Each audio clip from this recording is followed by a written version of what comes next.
Right, really been looking forward to this one over at Honda Racing at the head office in Louth.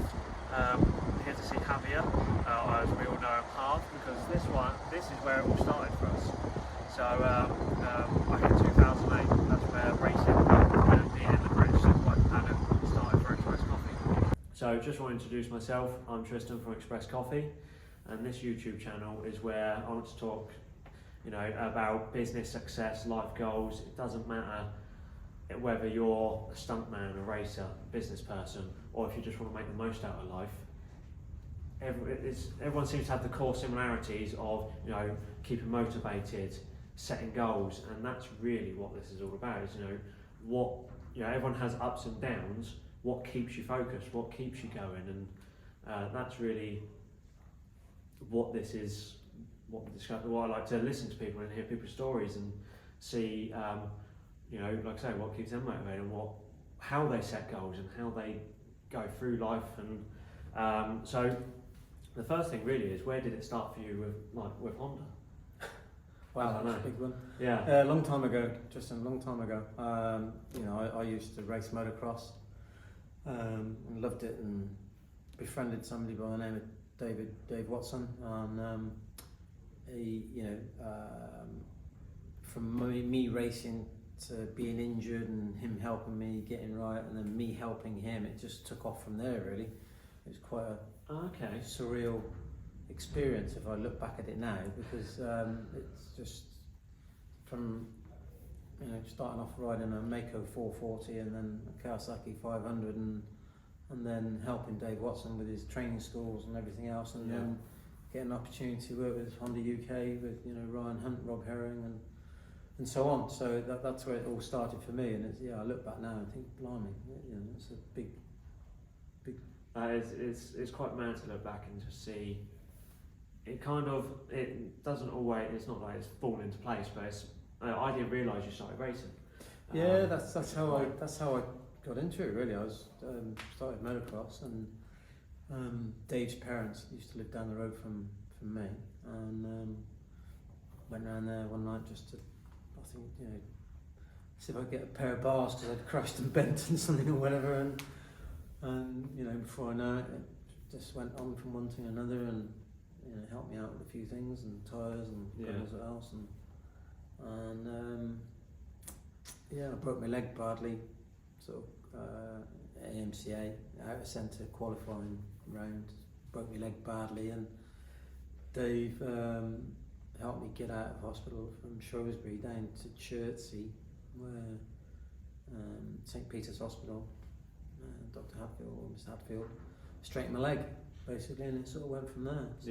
So I was at a butcher's at the time, and obviously with a broken arm the year before, and the boss used to say, "What do you want to do? You want to go racing, or are you going to stay as a butcher?" I said, "I want to go racing."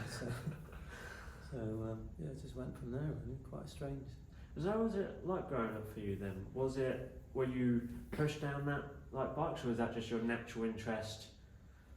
No, I think because I grew up on a farm, and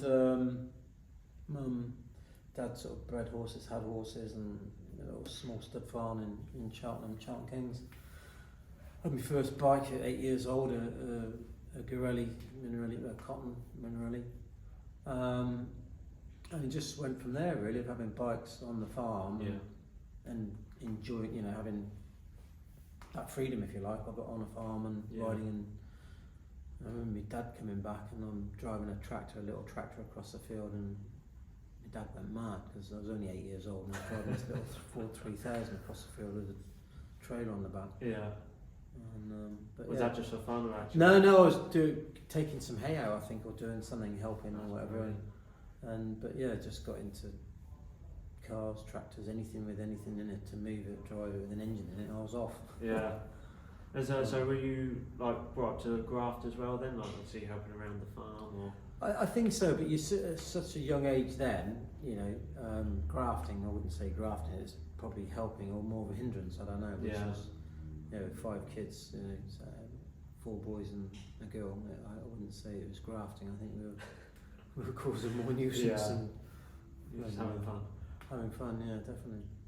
Yeah, and then So when you went down, obviously going into the racing, at what age did you start that? So for me, it was 18, 19 years old when I started Okay. racing, because obviously parents couldn't afford to buy all of that and everything, so Yeah. it was sort of self-funded. So yeah, it started off quite late in that sense, really. And I think if looking back, I certainly had more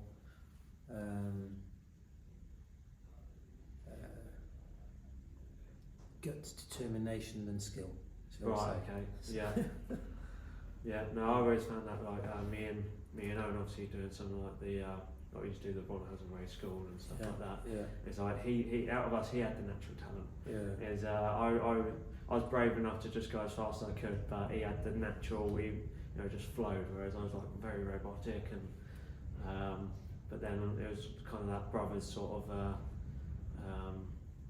we're like got to keep up with each other, or got to beat a person, so that's what kept us going. But and then obviously, like you said, is you met what was the Dave Watson, yeah. So Dave, like I said, he helped me get my leg all sorted, and then his career was changing, and there was an opportunity to sort of help him and work with him a bit, and so I ended up helping him with his training schools and internationals and a couple of British Championship rounds that we were doing then on the 125s and so on, and did that for a few years, and then an opportunity came along to work with another rider by the name of Ryan Hunt on a Honda and everything else again. So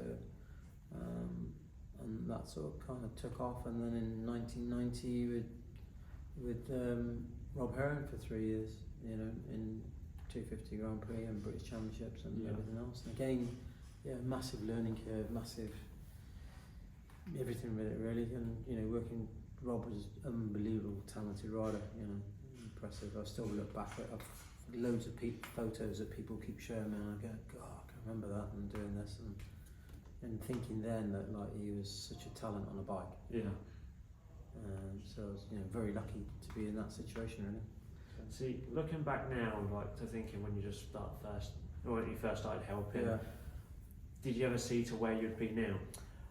I did in a part of me that I had sort of opportunities or other directions I could have gone in, and I always thought, and I look back then, that Honda was so dominant in motocross, and you look back to Thorpe and what he achieved through the 80s and being in the same championships or British and everything else that he was in, and Gabors and Malherbe and all the whole Honda story, and I didn't really want to move away from that. I felt, and looking to America and Bailey, Stanton, and everything, and just it was pretty special period of time, and then Jean-Michel Bell coming through and absolutely dominating.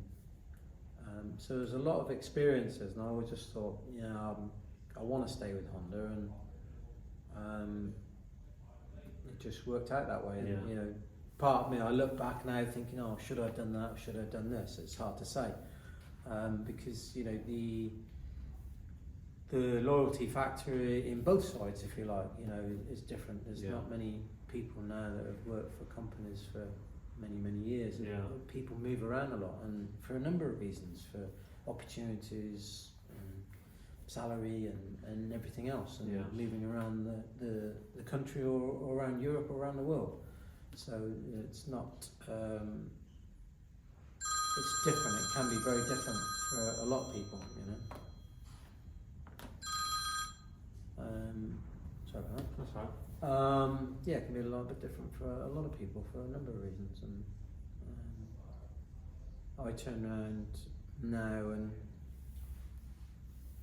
look back, sometimes question it. But at the end of the day, I've come from a mechanic, if you like, and helping out somebody in the 80s to now heading up and running in charge of Honda Racing for Honda UK motorcycles, and running the British Superbike and roads team and the facilities here, and having great people around us working with me. And it must be nice, because obviously I was having a look round before we started doing this, and it must be nice just looking at all this, the history here. So obviously It's been a part of you for such a long time. Take it all for granted, Tristan. That's the blooming problem. Because you know, you look at all these bikes. Look at Keonara's bike down there. You know, Keo lived with me for 3 years when he was away. Yes. You know, again, another chapter story in life with things. You know, and Steve Plater coming on board. You know, and a good friend of Steve's that unfortunately he's passed away now, but for years used to be, oh, Steve Plater, you know, and then Steve riding with us. And then you've got Hutchinson, you know, and Alex Lowe's, you know, with us for a number of that period and winning the championship for us in 2013, and the stories and things that happened all around that. You know, Tom Neve's bike and Xavi Flores and Dan Linford, and you know, it goes on and on and on. You know, and you've got the other bikes there, Colin Edwards, Aaron Slight from back in World Superbike days. So there's a whole array of machinery and history in here that we do take for granted. You know. You saying that it's just 100% right, because obviously you've known me a long time since I haven't really grown in height that much, but yes, obviously what is it? Must be like 16 years now, or something, maybe 15 years. And one thing you're saying, taking for granted, I do that with the paddock.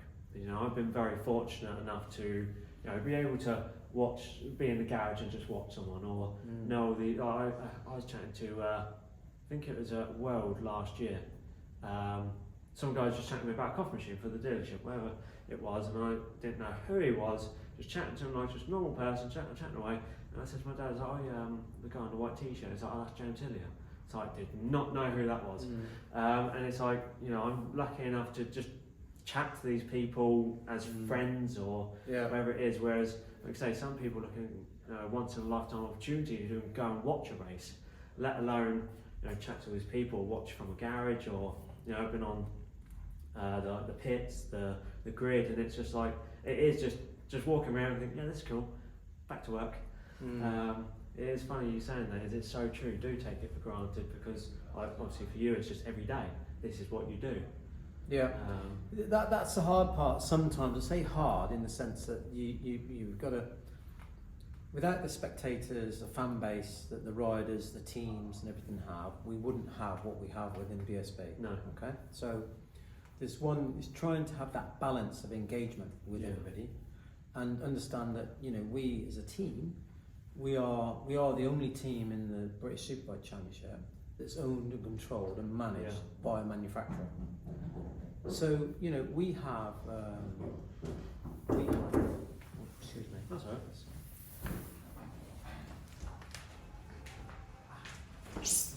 Thank you. How you doing? What's your name, please? Beltran. Thank you very much. Thank you. Bye. See you. That's Hawk Bar, isn't it?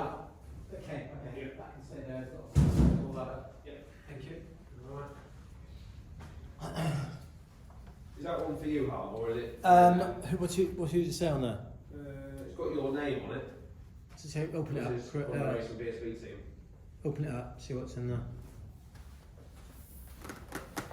Yeah, we take it all for granted, like that side bit, and so, you know, like I said, it's without that fan base and everything, we wouldn't be where we are. And but we have very different restraints, controls, processes, everything else to any other team in the championship. And you know, you can ask any of the mechanics here, that's been here, it is quite different. But you know, that's how we have to operate, and you've got to get around it or work with it, and it can be demanding, and choice of other words I'd use for it. Perfect. But at the end of the day, that's how we want to operate. You know, from a legal point of view, from a processing point of view, from a health and safety, from an audit, from everything as well. Yeah, from everything. So it's it is what it is. Yeah. You just got to get on. And got to get on that. Yeah. Because one thing I wanted to ask was, obviously, you know, there's been a lot of ups and downs throughout your career, your life, and you know, what keeps you motivated? What keeps you, you know, have you got that end goal or what you want to do, or do you just take every day as it comes, or is it different yearly? I think the end, you're always wanting to win. So first of all, that's the first thing. You want to win. You want to win races, win championships. and win and do the best you can, whatever racing you're going into, whether it's roads and from TT, Northwest, BSB, Super Sport, Super Stock. You're not there to make the numbers up. Yeah. I don't mean that nastily. So every time we're going in there, we're wanting to do the best we can. Yeah. And it has been hard for us over a number of years with some of the machinery that we've had. You go back to the HM plant days, dominant equipment and products and machine bikes and everything else. Yeah. Moving into Samsung Honda days in 2000, 10, 11, 12, 13. Bikes very different then, and then our machinery, if you like, was long in the tooth, so to speak, compared to our competitors that were bringing out new machinery and updates. So when you look back in 2019, I think there's 2-3 bikes on the grid that were Honda in the whole championship, and that was ours, because it wasn't the bike of chosen by many, if you like, then, which is a contrast different to 2024. Yeah. So you go from 2-3 bikes on the grid to 30 odd bikes on the grid in Superbike, Superstock, Supersport. It's a whole different playing field. Yeah. So we've suddenly became very busy in the fact that the motivation for me was to get everybody else riding a Honda up to a level that understood the machinery and everything else as quickly as possible. So from a motivating point of view of racing, from a motivational point of view of helping others, whether it's the teams, the riders and everything else, to get that there for the competition to be on track, that's what keeps it. Yeah. Because as I'm gonna say as well, is I'm gonna guess that for obviously you guys is being Honda and being that sort of level it's probably quite a lot to try and keep up with, if that makes sense. So I'm trying to say, so like obviously the reputation of Honda being so the bikes, even the cars, everything, it's such a high level of reputation on quality, it's quite a lot to live up to. Sorry, that's the word I was looking for. It is, the product is bloody good, everything has its ups and downs, but the product is great. The resources, if you like, back from Honda UK, from my boss Neil Fletcher, from PR with Ian Baker and the support team, processing everything in there is unbelievable. But like you said, we've still got this expectation of where we want to be and where it needs to be and where it must be. Because they've always been known for like their reliability, and obviously I've got a little Honda, still got that, and it's the old little 125 Honda Rebels. Loved it, built a little bobber out of it, absolutely loved it. And I haven't really used it. I maybe started once every couple of years, but every time the battery goes first, when I replace that battery, fires up first time, and it's just never let me down.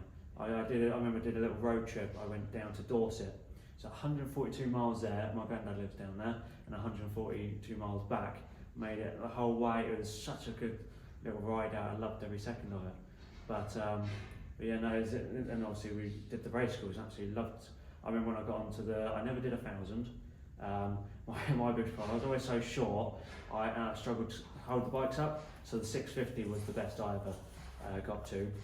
Whereas my brother was flying around on the 1,000s. But I used to love like the CBR 125s and the. It's very different though, Tristan, riding on the road to riding on the track. You say about riding on the road, going from A to B, 140 odd miles. You're in and amongst traffic, you've got speed restrictions, 20, 30, 40, 50, 70 mile an hour. You're on a racetrack, you're revving that bike to unknown territory, because you don't normally rev it like that on the road. You're doing twice the national speed limit in half the gears. So it's a very different feeling that somebody who's never ridden a bike on track, but has ridden quick on the road, is night and day. So I still find it amazing when I heard there's there were some riders out there then going for their bike test. It's like it's funny to think, you just wrap your head around the fact they're winning races and stuff like that. Now just going for the bike test. Yeah. Challenge. Yeah, it must be. Yeah, challenge for him, definitely. Yeah, it's not normal. Yeah, it doesn't feel right just riding a bike on the road at 5, 6, 7. Being restricted. Yeah, it just doesn't. And then you get on a track and it's straight up to Exactly. 14, 15, 16,000 RPM. And, Yeah. Um, No, it's different feeling. Yeah. You're very lucky to have privileged and had that opportunity to do all that. 100%. You know, and again, when the school was on, we used to try and encourage as many as we could to go there. You'd always get the die-hard people that were always there. See, what I loved with it, and what was I was actually with Ronan and was it last week or the week before? Yeah. And what I loved with that is like my mum, she'd never ridden a bike before, and she went there. And what I loved is obviously you had the main on-track bit, and you had obviously when they did the car park bit, and it taught you the level you could take a bike. You know, it was when it's like you've never ridden a bike before and you're doing a stop in, it's like it's just showing you the control of the brake, how much you can actually power you put into the brake, and how much control you actually have in it. And that's what I found fascinating. It actually, I found doing stuff like that made you a better rider on the road, because you knew how far you could actually take the bike's full potential on stopping, or the riding capability of it. Same with like, I think it makes for a better rider. Yeah, I think, definitely. You get you can't do what you've just explained then out on the road without. It's kind of, you're using them brakes to save your life, basically. Yeah. Because at least then you're practicing and you know how far you can actually do it, if it's dangerous or. No, and it's like I say, I'm very privileged to not only do it once, I've done it quite a few times, and like I say, for me, it definitely taught you a lot on the road and helped that massively. But no, I really appreciate doing this. I know it's just a short one, but I love looking around here. We'd like to say we are very, we've got some great facilities here, access to machinery and working environment and everything. It is very good. Yeah. And that's part of the Honda package, Honda story, if you like, with it all. The racing is and does mean a lot to Honda and to us. We've got some great relationships that have been expanding and growing with Japan and the development side of things and everything, which is really, really, really pleased to be involved with. We've got some great sponsors that have been with us still for many, many years and work with us. And again, that's thanks to them and everything. It's great to be in that situation with it all. So appreciate you're always going to get change. Sometimes, we've got to embrace the change. We've got to be able to understand it and move forward with it. It's not always easy, and as you get older, you probably sometimes don't like some of the changes because it's not what you're used to, but it's outside of your comfort zone. So it's being able to understand that, and I think a lot of people in racing are probably sometimes easier to adapt and work with that because you're always evolving, you're always moving forward, you're always looking to improve what you've got and how to make it better. So like I said, having the crew and the team around you to be able to do that is paramount and key to the success, and that's what I'm hoping for this year. Because here's a question, sorry, if you don't mind asking. So obviously going from road racing to track, is that much difference in what you have to do, like preparing? It's a different mentality with a lot of it, a different approach to it. Very much so, because your bike on the road is a sort of set angle, whereas on track you're very different. Very different, and a different as much as the top level guys, they're still pushing as much as they dare and to the limits, but for a road. Bear in mind you haven't got 100 metres of runoff or anything else, so and like we were just saying, is then roads are normally restricted for normal people. They're normally restricted, so there's normally a reason behind it. And it takes time for the guys at the top to become successful and quick on the roads. What about the setup of the bike? Is there much difference? There is. I mean, the superbikes over the years have got stronger and stronger and more powerful, and it's proved that on the roads Superstocks had the lap record for a number of years, and, you know, from speeds and things like this, and the guys doing quick times have been on the Superstock road bike, base bike. So, you know, if you've got your superbike and it's a rigid ride, if you like, or compared to your stocker.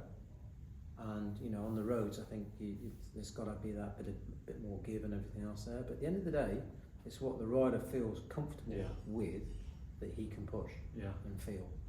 You know, so I'm not going to sit here and say like the superbike's always going to be the quickest, because you'll get proved wrong. Time on again. You know. Because that's what one thing I always loved is like when you go to, let's say, the TT, for instance, is you go to that, is it's kind of like a holiday, isn't it? It's like it's like everything shuts down at night, everyone's chilling outside there, you know, RVs, whatever, and it's just like, so, I don't know, it just seems... Doesn't feel like a holiday to me. No, of course, not the stress you have to. No, for the guys, you know, we're there for 2.5, 3 weeks. Yeah. You know, from the team away from family, in a hotel, in a house for that period, working every day, morning to night time, and not having the downtime or not having days off or things like that. It's just on the whole. Yeah, but you know, the key there again is having the right amount of people there to make sure that the workload is not 110% every day, because that's just not sustainable. No. But you know, the roads, the riders have got to be there in a very relaxed and frame of mind and everything else. If there's too much going on in their heads, not always good. No, it's dangerous enough as it is. Yeah. But I know, honestly, thank you very much for this. That's just a quick chat, but it's all right. You covered everything that you wanted to. Yeah. No, that's I'll tell you one quick question. Yeah. What was it like having Guy Martin ride for you? Because I always wondered. Do you know, it's really hard. Just many people have gone over the years. Oh, what was it like with Fogarty? What was it like with Kaczynski, Edwards? You know, at the end of the day, the guys there, when they were working with, they're all different. Yeah. They're not, you know, they're all human. Yeah. They've all got their own quirks and everything else. Got on fine with it. They're probably different in the persona, in the perception rather, to the general public. Yeah. Oh, okay.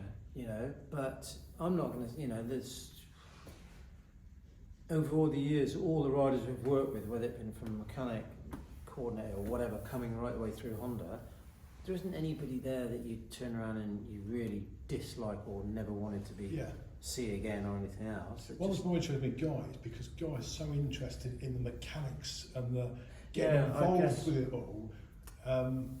Guy for me was, you could have a better conversation with him or discussion or whatever if there's less people around. Yeah. I don't think he likes, or not necessarily likes is the right word or whatever, but I think, like I say, if you're just chatting to him, a few of you, it's a very different conversation. If there's 30, 40 people around, he'd feel a little bit on edge. He doesn't like, you know, I don't know, it's something that he's... Paul Lindsay kindly sorted out. Owen was mad on Guy Martin for many years, but nothing to do with bikes, because at the time Owen wasn't really fussed about bikes. It was about the canal boat series he did. Yeah. And the tractors and the stuff. tractors. And Owen's mad on tractors. And we'd spoken to Paul Lindsay, and Paul said, look, we'll arrange for... He said, we can't arrange it properly. We've got to... He said, we'll get you over to the northwest. He said, if it's raining, be sat in the back of the truck. He said, it's just nice and easy, a couple of you. And we did exactly that. And him and Owen just chatted about tractors and, what was it, hovercrafts. That's it, because Aaron was building something, wasn't he? He was building, kept nicking all my leaf blowers, watching trying to make a hovercraft. And they had such an interesting conversation about crop rotation and farming, because Owen's mad, he's got a job interview this week on a farm. Because actually, not he needs the money, he wants to do this as a sideline because he loves farming. But when we met Guy, it took ages to arrange because he didn't want to meet in a queue of people. It had to be just a simple chat about tractors. It wasn't even interested about racing. Because we met him at the TT, didn't we? And as he was walking out the back of the hospitality, because everyone was queued out the front, obviously they got places to be, and we just so happened to bump into him as we were coming through the back of the hospitality. So and he was Guy. I mean, I got on well with him. I mean, he rode with HME on the roads, and he rode when I was sort of working well with Mugen, with us on the TT0 project, and there's a time and a place in there to talk to him about certain things. Yeah, Yeah. yeah. If he's That's what I stressing found. about going out on track and you're trying to talk to him about something else, you're not going to get the best answer. But Yeah. to be fair, it doesn't matter who in life with, if you're up against it, Chris, Tristan, with your work, and somebody wants to talk to you about something totally different, Yeah. your concentration or focus or interest is not very high. No. Yeah. So you're not going to get the most Best in-depth response. Yeah. communication back with it, are you? Yeah. No, So that's how I always try to look at it. Sometimes you get a lot of people asking some very strange questions, and some of those questions need to be probably dealt with in a different environment. Yeah. Like when the team and when the riders, when we go to a dealer opening, Yeah. that's why for me then that is an absolute free-for-all for anybody at all, because you're in the right environment. That's Yeah. what you're there. You want to engage with them. Yeah. What do you want to know? What is it that you don't know, or you've got a question about, or you've heard, or your interest, or anything else? But that's where it's key. Somebody asking you something like that as you're about to go out to a race, or you're on the grid, or you're working in the garage, or something's going on, you don't really, your focus is not on that. No. It's Exactly. on Be sure. you're going out Yeah. for a session, you're about to go out on track, you're about to do this. Yeah. That's where all your focus and interests are and should be. Yeah. Can you tell us? Are you able to tell us how it came about with the Tommy Bridewell? Because I thought it was a brilliant move. I've always liked. We sponsored Tommy years ago when he was Hassel, was it Martin Howell? Yeah. And then when he went on to the Milwaukee, and I've always had a soft spot for Tommy. I thought I like what he's about. I know he's another one that perhaps doesn't always say the right thing at the right time. Yeah. But I just generally like Tommy. And when I saw that, I thought that's just brilliant for both Honda and for Tommy. It came about really conversations over the year, if you like, because of certain things, and Tommy and I have spoken a number of times in the past. Yeah. Even when Tommy rode for Key Garage with Ian Woolcott. Yeah. And it's a hard one really, because the ride, don't get me wrong, we're very lucky in the sense that we would have quite a few riders approaching us, wanting to ride for us, which is a great position to be in. But the timing wasn't always right. What we'd been developing with, Andrew, Glenn, Tom Neve and everything else, you have a plan, you have a bit of a plan for a few year direction. Yeah. And sometimes if that doesn't go right, then you've got to start readjusting it. But once you've made that plan, you're not about to just change it because somebody else has got in touch with you or whatever. So it's been a difficult one. As you know, coming into 2020, 21 with COVID, new Fireblade came out, and it was a disaster for us in the sense that this fantastic new bike came out and we couldn't do anything with it. Yeah. Couldn't PR it properly, we couldn't go. We were at a test in Spain and police turned up. You're closing at 4 o'clock, you're going home. And that was it, yeah. Then that was us, finished. And that was the start of COVID. So when talking to riders and, over the years and chatted to Tommy a few times, and anyway, this year, etc., I'm like, whatever your plans are, it'd be great to have a conversation at some point. Yeah. And then, as the year went on, or as time went on, and got closer towards coming to the end of the season, I said, well, let's have a chat after the season when it's finished. Yeah. So that's how it sort of came about. And I'd already mentioned to Neil that my target was to get somebody that, get a rider on there, and I'd given them the names that I wanted to see on the bike. And it just progressed from there. And likewise with the 600. I knew the 600 was evolving. I knew there was a new next generation kit that we were working with. I knew there was going to be involvement from Japan. And I just said, look, the target there is to get Jack Kennedy on it. Yeah. 4 times British Supersport champion. He's got history. He knows how to pedal a 600. Yeah. There's some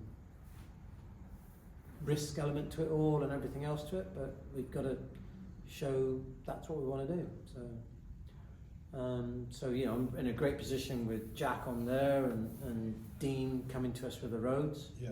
You know, again, conversation that was made earlier on in the year because of things changing within him and wanting to make that step again.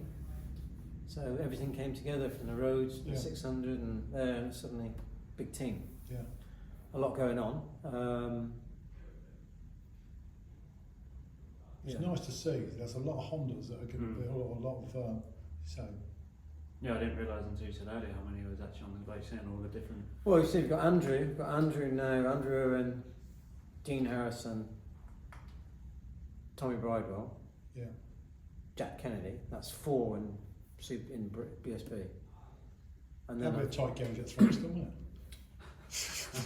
And then I've got obviously Dean and Nathan and John Yeah. on the roads for Northwestern TT. Yeah. Now John is another complicated story because, you know, he won't mind me saying he's 52 and I'm looking to him to be involved with me and the team in a different way than him running on a supervisor, super stock and a super sport. Yeah. You know, it's so yeah, there's work to do there, and John's got other targets and other goals, if you like, in life as well, which I want to help him to achieve. So It's good to see John back on the Hondas. As it was John who got us involved with the TT, just a good conversation at the beginning of 2014 at the first round, and I just happened to say to him over dinner, I was going through my old goals in the, you know, clearing out the office desks and everything. It was 2001, get to the TT, so I've still not done it. He just was, you know what he's like, just a flippant conversation.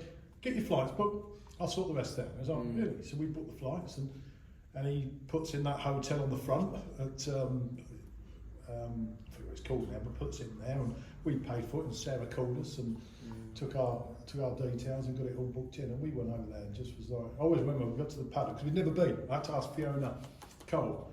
She said, right, look for the grass area on Google Maps, and we did that, got dropped off, didn't we? Got up to the grass area, bumped into you first because we had to fix your coffee machine. I always remember that first person we saw, and we were just like, this is absolutely amazing. yeah. And then John took us for a lap. That's when he had that, what was it, ST Focus thing. Yeah. And, See, it's bad because there's 2 things I remember from that, because I was 14 then. One is John took us for a lap in the Ford ST, and 2, I found a really nice kebab shop down there. I loved it there. I go every single year. Yeah. And then obviously after that we went over every year with Connor and helped him get the coffee man started. Yeah. And then so I mean it's become, that's our, I mean BSB's great and we love it. For us commercially it's very good, but the roads obviously Northwestern TT is what we really just absolutely love every minute of it. Yeah. I mean, you know, later on, give it another month, you'll look at the number of riders that are going to be on Hondas on the roads for this year. You know, there's been lots of conversations, discussions with teams and riders and everything. So Must be a proud thing just to look at as well. yeah, it is definitely. And but like, that's what I said earlier, Tristan. The product we've got now is unreal. This bike that we've got now is incredible. You wait until you see this on the road and on track. Yeah. It is an unbelievable bit of kit. Yeah. And when people see that and buy into it, they've got a whole different experience again. And the 600, look what the Honda have done with the 600. They've brought that back out. Look at the price, so it's 10,499, I think it is. Yeah. You know, unbelievable price Oh, for what you for a can get, 600. Yeah. I mean, And I the know, 600, like you're saying at the Ron Lasson's race school, what a bit of kit riding around there. Unbelievable.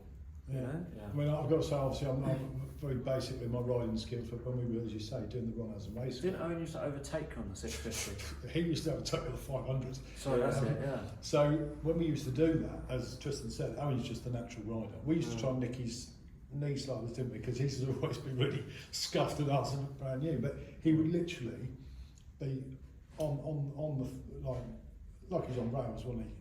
And I'd be on the blade, and I've got an R1 that I rarely take. I've had it like 20 years old, the last of the kart models. Yeah. And then I'd be on the CBI, it'd just be, this is just like Oh, it's a completely blips different between, experience. it was just like, this is just, it's so different, it's so nice to ride. But I loved every minute riding the blades. And I said when Owen was on the 500, I could obviously get away from him, But then, you know, in the corners, he'd just be right up behind me.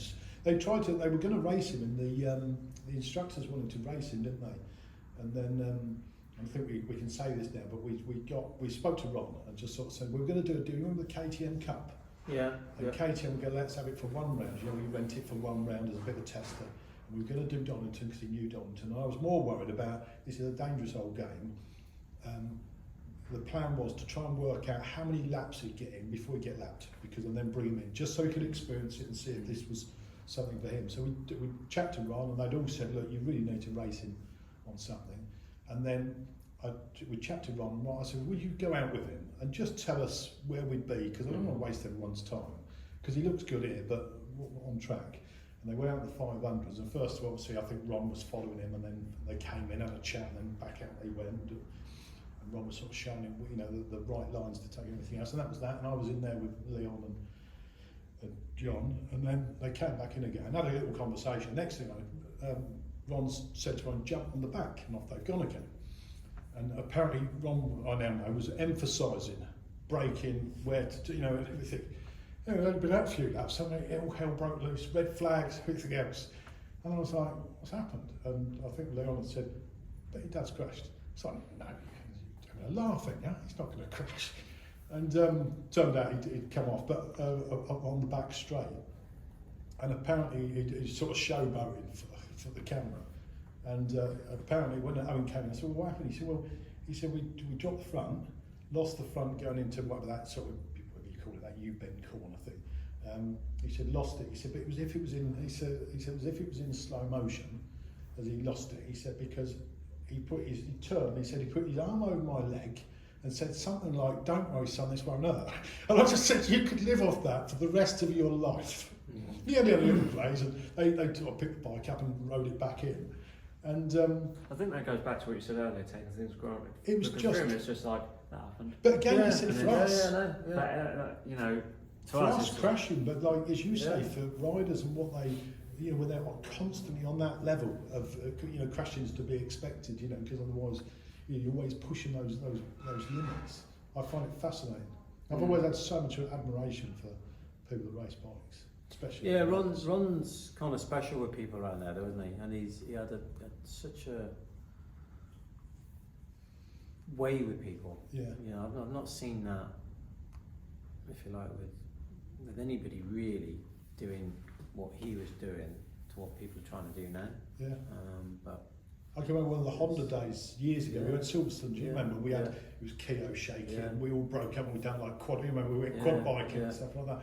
And I remember obviously Ron was there doing the pillion rods yeah, in the wet. And I always remember he had a young lady on the back, and he was, you know, doing endos and stuff like that in the wet. And the skill, and you just Yeah. think, I would have been off long ago. It's just the amazing skill of where they're riding a bike, whereas I feel like I'm just clinging on for dear life. yeah. No, thank you for that. No problem. Thank you very No much. worries. I really appreciate that. That's right. Good. Thank you.